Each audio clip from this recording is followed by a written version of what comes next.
Captain Daniel Brooks stood in the loading bay of the human outpost on Kepler Station, watching his team prepare for another dangerous mission into the Outer Rim territories where pirate raids had become increasingly violent and unpredictable. Needed one more skilled fighter to complete his squad. But finding someone he could trust with his life was proving difficult in this remote corner of space where loyalty was often bought and sold like any other commodity. A tall figure approached, from the shadows of the docking area, moving with a grace that seemed impossible for someone wearing full combat armor that gleamed with an otherworldly blue metallic sheen. The newcomer stopped a respectful distance away and removed her helmet, revealing features that were simultaneously alien and strangely beautiful, with silver skin that seemed to shimmer in the artificial light, and eyes that held depths of violet and gold.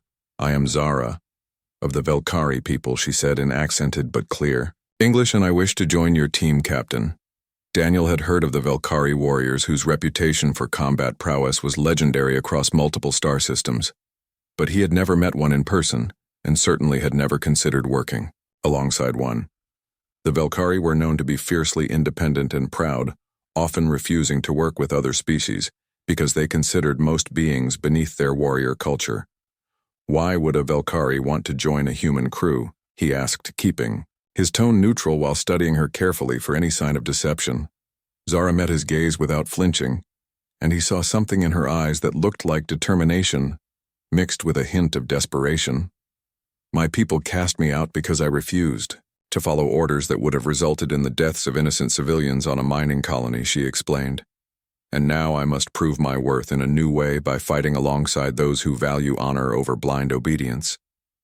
Daniel considered her words, carefully knowing that taking her on his team would be a significant risk, because the Velkari were known for their volatile tempers and tendency to solve problems with violence first and questions later.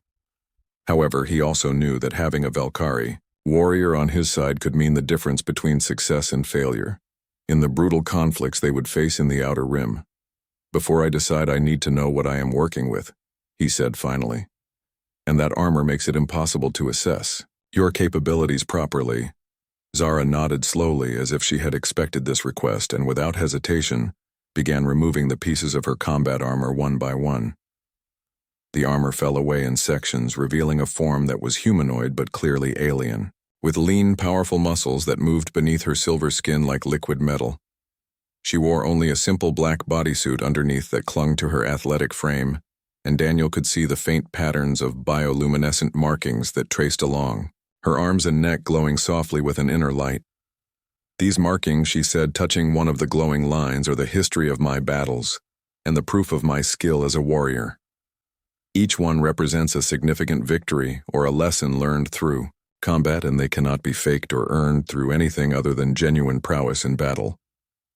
Daniel counted at least 30 distinct markings running along her visible skin, and he knew that among the Velkari such extensive battle history was rare even among their most experienced fighters.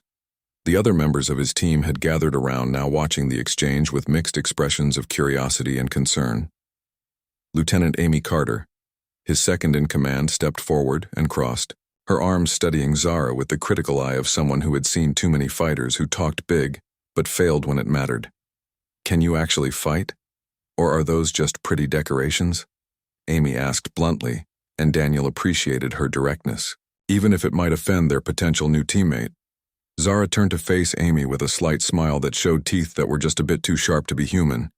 "I can demonstrate if you wish," she offered, and gestured toward the training area at the far end of the loading bay where practice weapons and combat drones were stored for regular drills. Amy looked at Daniel, who nodded his approval, and within minutes, they had set up a standard combat scenario using 3 advanced training drones, programmed to attack with lethal force settings reduced to non-lethal, but still painful levels. Zara stood in the center of the training circle without any weapons or armor, wearing only her bodysuit and those glowing markings that seemed to pulse brighter as she prepared herself mentally for combat. The drones activated simultaneously and launched their attack from 3 different angles, moving with the kind of coordinated precision that would challenge even experienced human soldiers. What happened next took less than 15 seconds but left everyone watching, stunned into silence.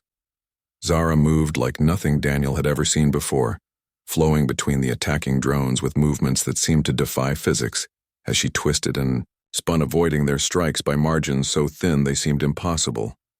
Her counterattacks were precise and devastating, using her bare hands and feet to disable each drone with strikes that hit critical systems, perfectly rendering them useless before they could adjust their tactics. When the last drone clattered to the floor, sparking and inert, Zara stood in the center of the circle, breathing only slightly harder than before, with her markings now glowing bright enough to cast shadows in the dim training area.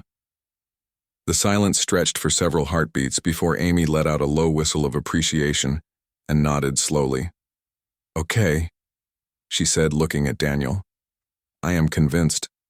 Daniel felt a mixture of relief and excitement because he knew they had just found exactly what they needed for their upcoming mission, even if working with a Valkyrie would bring its own unique challenges.